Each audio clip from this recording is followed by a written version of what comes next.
Welcome to the Black Exchange. Today's topic is cracking the relationship code, insider insights from men on what women truly desire. This is going to be a great topic. It's controversial, so stay tuned and stay tapped in.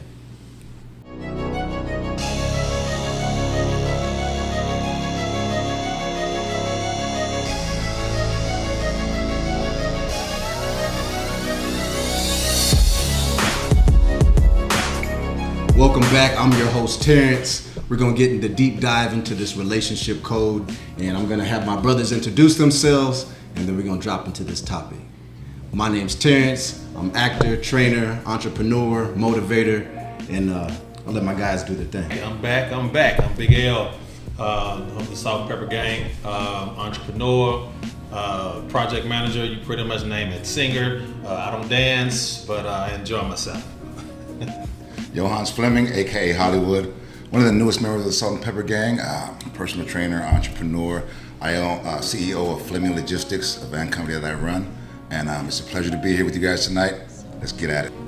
What women desire. So, as you know, we got this tour, What Women Want, and for myself, every time I say, what women want from a guy's perspective, I always get the raise of the eyebrows. Don't we all? Women feel like, guys don't know what they want, or what women want, for that matter. And, I think there's a couple different perspectives on it, and at least from myself. When it comes to at least what I believe a woman wants, I think all those things change depending on that relationship. So when I say that, you can be with a guy who provides A through D, right?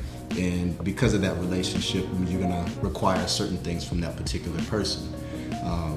But say you break up with that person, you meet somebody new. Now those things that you might desire might change depending on that relationship.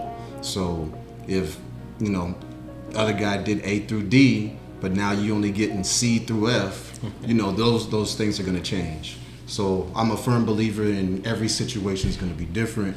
And you really have to pay attention, start having those conversations so you can figure out what that person really wants or doesn't want, because those, it's going to change with each person. My biggest thing is learning from your last relationship. What can you gain? What did you gain from that? Being, whether it was a good thing or a bad thing, what did you gain from it mentally for yourself to bring into another relationship? Not the negatives, but the positives. Things about learning in the past was communication. Being able to talk that thing out, being a protector, from family, friends. If someone is coming against your significant other, wife, friend, whatever it is, you got to be in a position to protect your significant other. And that's one thing I think I fell short from, letting other people come into mine. Again, we go back to the last podcast was social media. Social media is a killer when it comes to relationships. But you got to take the good and the bad from them and build on what you have. What about you, Johan? What do women desire from your perspective? That's a tough question for me to answer because women don't really know, in some aspects, what they really desire. On the one hand, you want the strong, assertive protector. Then you want the sensitive guy. Then you want the roughneck. So it's like, and we're trying to play all these roles. And it's just kind of difficult to navigate through that. It's a very interesting dynamic when we try to navigate tough, soft, sensitive, all at the same time. And it begins to be a lot after a while, in my opinion. Yeah. So, and I'll kind of add to that. So, and I actually was having this conversation recently. And from my perspective, I think there's several things that are kind of mandatory across the board that not just women want, but men want too. Starting off, a lot of that's just communication and having somebody that you can talk to and that's going to listen to you, right? So with communication, if you have somebody who doesn't listen to you, that communication kind of breaks down. You're not able to share things. You might not be yourself, and you might not truly be comfortable with that person if you're not able to have those conversations. The other aspect is, we all want security. So maybe that security, knowing that that person is loyal. Maybe that security is, we're going to go out to a club, and if anybody gives me any issues, I know you got my back. And so there's several aspects to that. The other part is, I think it depends. So I've been in relationships where I enjoy cooking, and that other person, they didn't appreciate that. They didn't really care whether I cooked or I didn't cook, but they were happy with, you know, going out and me ordering food. So for myself, you know, I like to cook. I like to see somebody eat my food and enjoy it. I'm a foodie, so I like to eat and I like to cook. So for me to be with somebody who doesn't appreciate that, I think there's going to be a disconnect. So for myself, I want to be with somebody who appreciates food and, you know, likes my cooking. So, you know, when you get in a relationship, you want to be with somebody who appreciates kind of the same things that you do. So in the food, whether it's, you know, having somebody who's a gentleman to open up doors, make you feel safe, touchy, do they like to kiss? Do they, you know, stay away from kisses? And, you know, not everybody wants to kiss. Myself, I like kissing, I like affection. If I meet somebody who don't want to kiss, that's probably not going to be my person. Right. And, you know, so you really have to have those conversations, back to, you know, communicating, and find out what that person actually desires. But I'm a firm believer that depending on the situation, depending on that person, those needs and those wants and those desires will change. And adding to that, man, ladies and gentlemen is what I'll say. Leave your past at home. Leave your past where it is. That's why they call it the past. Exes, that's why they call them exes. Leave them where they are. If you bring that to that new relationship, and here you are comparing to that new relationship, you're going to kill it immediately. We always talk about energy and everything that comes in. The transition to a new relationship should automatically be easy. The transition should be, I want to see her, I want to spend that time with her, I want to hear her voice, I want to do things for her, not everybody else. So, you know, again, it goes right back to the communication. What do you love? What's going to make you want that person? Sitting down and really talking about the things that affected you in your past, get it out the way. And then never talk about them again. Never talk about them again. If you bring them back up, I promise you they're going to become triggers. Triggers is, what did he say to piss me off at that time? And it might be something that had nothing to do with you. Nothing. But that past relationship that hurt you created something that not only triggered that anger, but it brought everything in the past right back up, and it sucks. We talked about loyalty. Right. You just mentioned earlier. And for me, personally, loyalty means nothing without respect. You can be loyal to me, but if you don't respect me, we can't. Men don't even want love. They We just don't want respect. We don't. Ladies, let me give you some free game. We don't worry too much about love, Love. Just respect us. That's it. And all those things come into place after that. That's one thing that I'm big on. I don't know about, I can't speak for the rest of my brothers here. Absolutely. But I'm big on respect. I'm not a kisser. I'm not a, respect me. Man, I use these soup coolers, man. I like kissing, man. To add on what Hollywood said is, respect is mutual. Right. And you have to have somebody that has similar belief systems as you. Absolutely. And that similar belief system is going to talk about, one, do we agree on how we should treat people, Mm-hmm. and how we're going to be treated. And, you're going to have a lot of that environment from, past relationships, how you've grown up. And, when you finally find somebody and you decide to make that next step and be in a relationship, hopefully you found out that y'all have a similar belief system on how y'all should treat each other, whether it comes to respect, whether it's loyalty, whether it's finances. Because some people, they may look to finances first, right? Mm-hmm. So before they want security, before love, before understanding, before having a gentleman, they want somebody who can take care of them. So, and that might not be the same for everybody. Just being alone and having companionship is all that person initially desires. But once you get into that relationship and, you get comfortable, what's the next step? Okay, now that I'm no longer alone, what are the other additional things that I need in my relationship to make me happy? And then also in that, am I already happy with myself? because you can't expect somebody to provide and give you the things that you need in a relationship if you're already not happy with yourself. Because no matter what that person gives you, you're always going to be missing something on the inside. So hopefully you're able to heal, make sure that you're ready for a relationship, communicate the things that you need and want accurately, say what you mean, and don't say the things that you don't mean. But find those things out, and you got to talk about them. You can't keep it inside and say, well, you should know that I want this. No, I don't know that. Most guys are super simple, and we don't know. You have to tell us at least initially, so that we can, okay, that's what you want, cool, I can do that. That's what you need, bet, I can provide those things. But have those conversations, and don't automatically assume that every man knows what you want, because a lot of times we don't know what you want until you tell us. So keep that in mind. So we're gonna take a quick break. We're gonna be right back.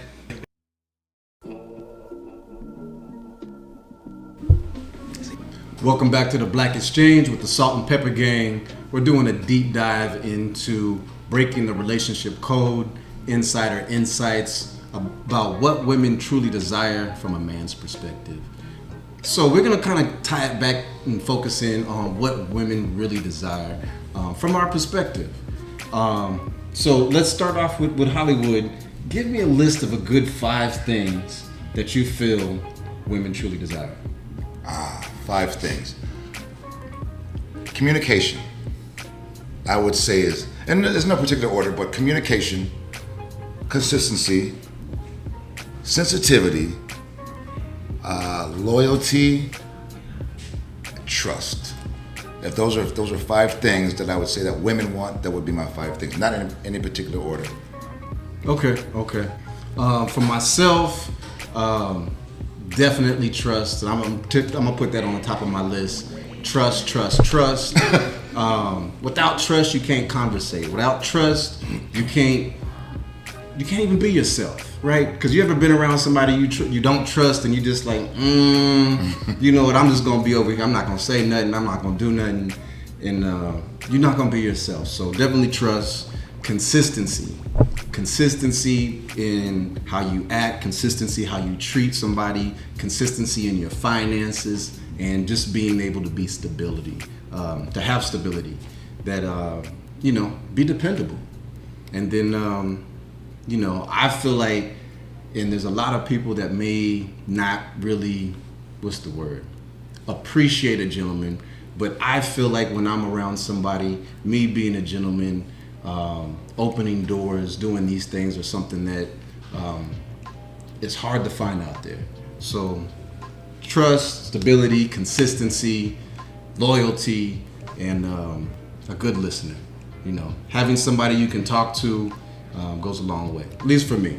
So I feel like those are the things that I've heard repetitively when talking with just people about what they really truly want. What about you, Big L? Man, I gotta go kind of off the road with you guys, because the power of prayer is over everything. So anything I put into everything that I do is the power of prayer is number 1 for a man and a woman. So for a man to be able to go in front of his household, pray over his wife, his kids, I think should get any woman to a point of, you got it. Second one, security, protection. You got to know that woman has to know that you feel protected, whether, again, it's family, friends, or foe, that without a shadow of a doubt, she feel protected. Thirdly, of course, is communication. You definitely got to talk. You weren't raised like she was raised. She wasn't raised like you were raised. So the power of communication is everything. Fourthly, affection. Women love that physical touch. They want to be kissed on. They want to be touched. They want to know that they matter. Just to know that you can give that woman affection 24/7. I'm one of those people, when I was involved, you can't walk into a door without kissing me. Because we don't know what happens outside this world. When you leave that door, you might get into a wreck at the stoplight. But that person knows that the day they left this earth, they felt love. So that power of just affection for a woman is everything.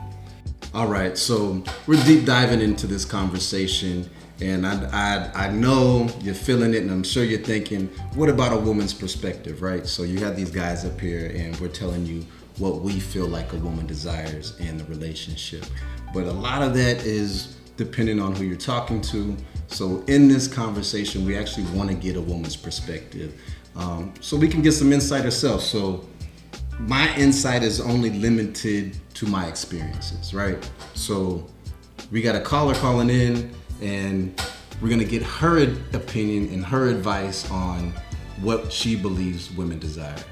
So Hattie, are you there? Hey, how you doing today? Hey, Hattie. We're pretty good. So we've been having this conversation, breaking the relationship code, what women truly desire. In your opinion, can you give me 5 good things that you know women desire?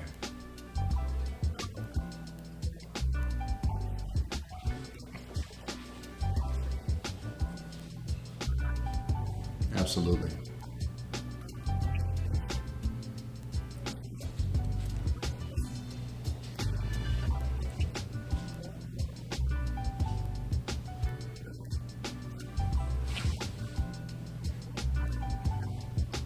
Okay, so let me ask you this. In looking for those things you desire in a man, what do you find is most difficult to find?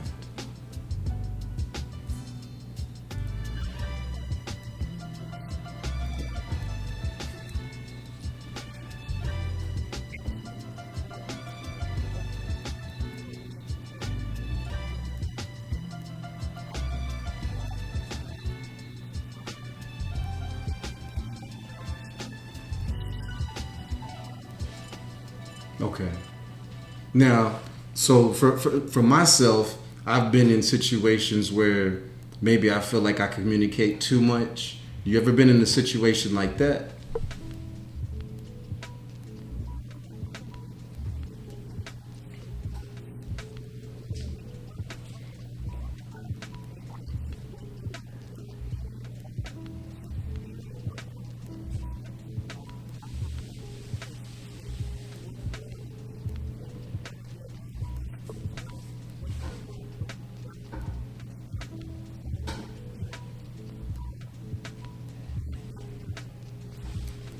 Okay, so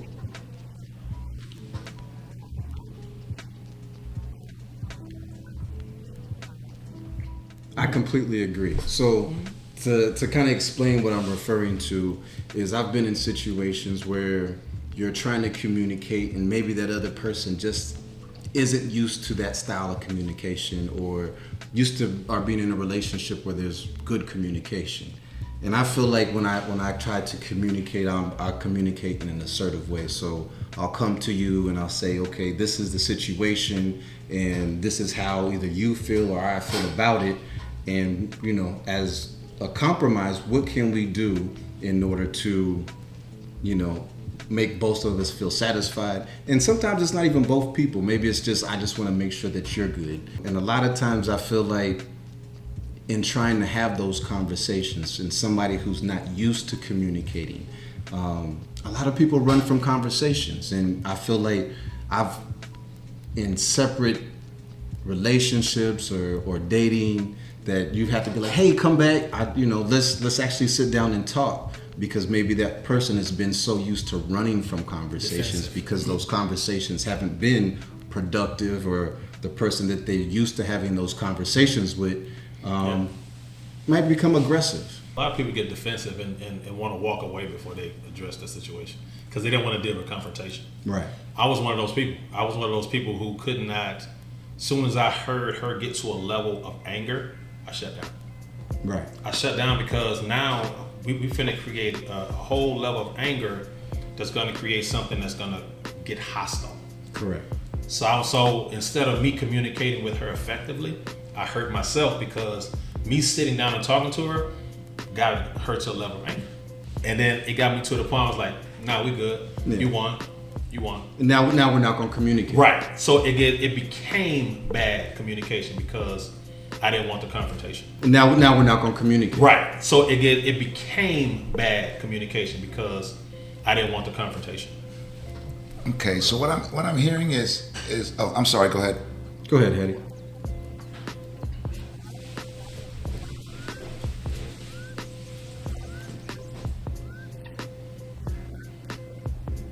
Correct.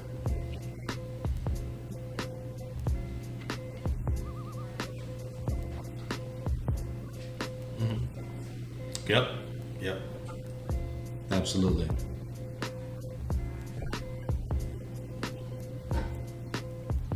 See?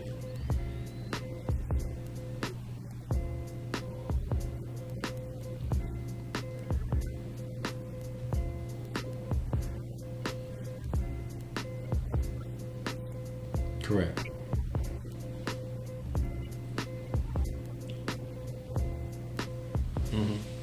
Yeah. Absolutely. What I think is happening is there's, and some of the topics you guys were talking about, that's further down the line. I'm talking about I meet you at Fridays or something when you're having a drink and we're having a conversation. I think people bring in a representation of themselves, not the real them, because they'll scare the person off. If I tell you what I've been through on our first date, you're out of there, and vice versa. So I understand what you guys are saying as far as long term, down the line a little bit, but we're talking about, hey, how you doing? What's your name? Such and such, pleasure to meet you, and we go from there. Then you can't come out with the mean stuff now. Not on the first date. So what do you mean? I don't know. I appreciate that. Really? I do. you do. Right. That's what I believe you should do that in this day and age because you know what, Hattie? I'm sorry to cut you off, but you know what, Hattie? You know what, Hattie? Not to cut you off, but if you don't, I can look on your Instagram or your Facebook and tell you about you on our next date based on the pictures I've seen and the videos that you're shooting. I can almost tell you who you are. Social media. Yeah, but you can't go off of that. You can.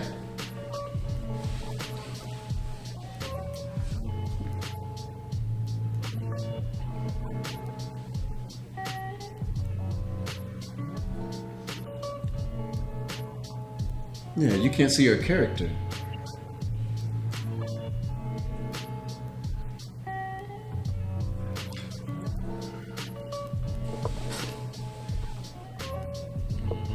That's a positive. So it's a facade then. So Instagram is a facade. That's why I say.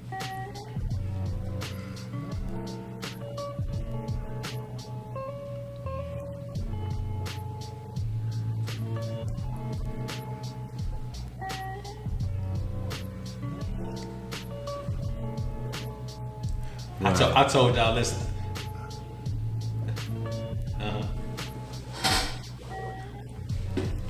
I told y'all this the last time we was at on this podcast, and I said some groups, couples, married people say all the same thing, right? And then they'll take 15 pictures and only put one on social media to make it look good. Right. As soon as they cut it out, what they're doing, they choking each other. Right. You know what I mean? So you can't judge social media from your personal experience on the first date. Can't. Absolutely. Don't do it. That's Even why I say 3 to 6 months. No. Don't Even do for it. mine, if you look at mine, it is nothing but positivity. I am a positive person. Right. You know, but when I go through stuff, when I'm, having a bad week, I don't put that on social media. Right. You don't know the things that I go through and the things that aren't that I post. If I don't post it, you don't know about it. And that's an image because I create a brand, right? So everything that I post on my social media is about my brand and the things that I represent. But that doesn't tell you about my character other than I seem like a happy person. I seem like I like to motivate people, which is true, but as in the relationship aspect, that doesn't tell you anything about me. Right. And So I agree you gotta to communicate. I You agree gotta to sit an down and talk. extent, and you do have to communicate. But I'm saying, as far as the first date, Okay. Telling people.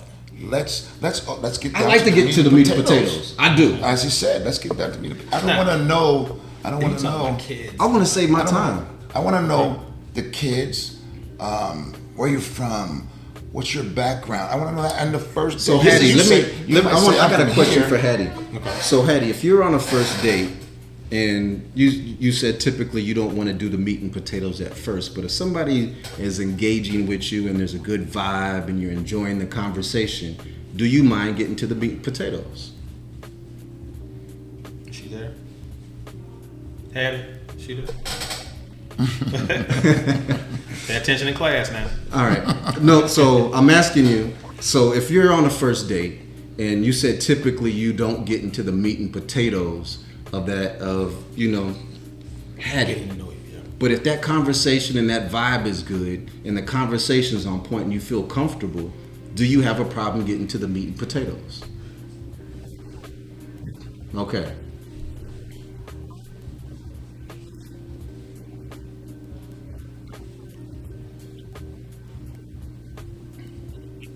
Okay, so I got a backup question to that, a follow-up question. Now, do you prefer to get into the meat and potatoes because you have that vibe with somebody?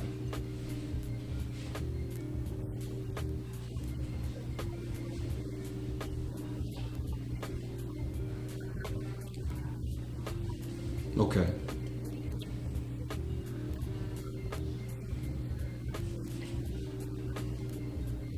Right. But would you prefer to be comfortable? Would you prefer to be comfortable and be with somebody who makes you feel comfortable having those conversations?